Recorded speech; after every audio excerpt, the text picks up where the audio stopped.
السلام علیکم ورحمۃ اللہ وبرکاتہ۔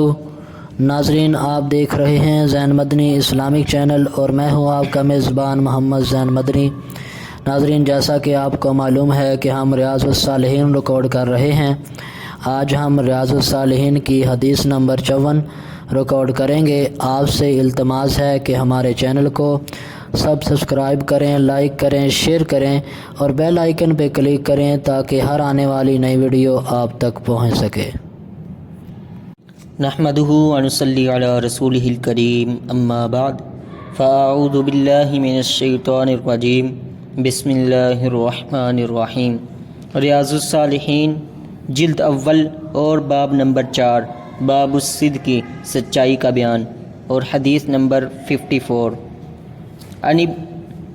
حضرت ابن مسعود رضی اللہ عنہ صحابی رسول سے روایت ہے کہ نبی علیہ السلام نے فرمایا، یقیناً سچائی نیکی کی طرف رہنمائی کرتی ہے اور نیکی جنت کی طرف لے جاتی ہے، اور آدمی سچ بولتا رہتا ہے یہاں تک کہ اسے اللہ کے ہاں بہت سچا لکھ دیا جاتا ہے، اور جھوٹ نافرمانی کی طرف رہنمائی کرتا ہے اور نافرمانی جہنم کی طرف لے جاتی ہے، اور آدمی یقیناً جھوٹ بولتا رہتا ہے یہاں تک کہ اللہ تعالیٰ کے ہاں اسے بہت جھوٹا لکھ دیا جاتا ہے۔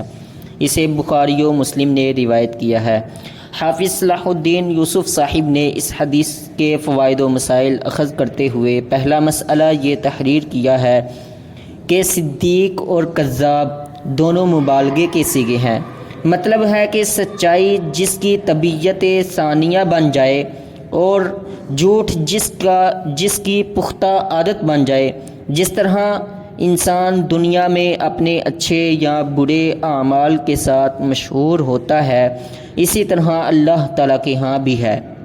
دوسرا مسئلہ یہ اخذ کیا کہ اللہ تعالیٰ کے ہاں صدیق لکھے جانے کا مطلب سچائی کے اجر و ثواب کا، اور کذاب لکھے جانے کا مطلب جھوٹ کی سزا کا مستحق قرار پانا ہے۔ اور اس حدیث کے فوائد و مسائل اخذ کرتے ہوئے تیسرا مسئلہ یہ اخذ کیا کہ حدیث میں سچائی کی ترغیب ہے، کیونکہ یہ خیر کا سبب ہے، اور جھوٹ سے اجتناب کی تاکید ہے، کیونکہ یہ منبع شر ہے اور منافقت کی علامت ہے۔ چوتھا مسئلہ یہ اخذ کیا کہ جھوٹ سے بسا اوقات وقتی طور پر فائدہ ہوتا ہے اور انسان کسی نقصان سے بھی بچ سکتا ہے، لیکن اس کا انجام نہایت بھیانک ہے۔ سچائی سے وقتی طور پر مشکلات آ سکتی ہیں، لیکن انجام کا سرخروئی ہوتی ہے۔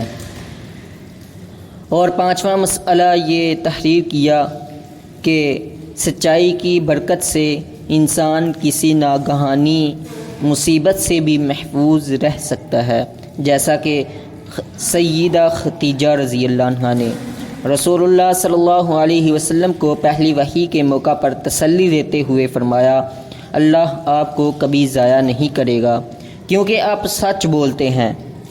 وما توفیقی الا باللہ۔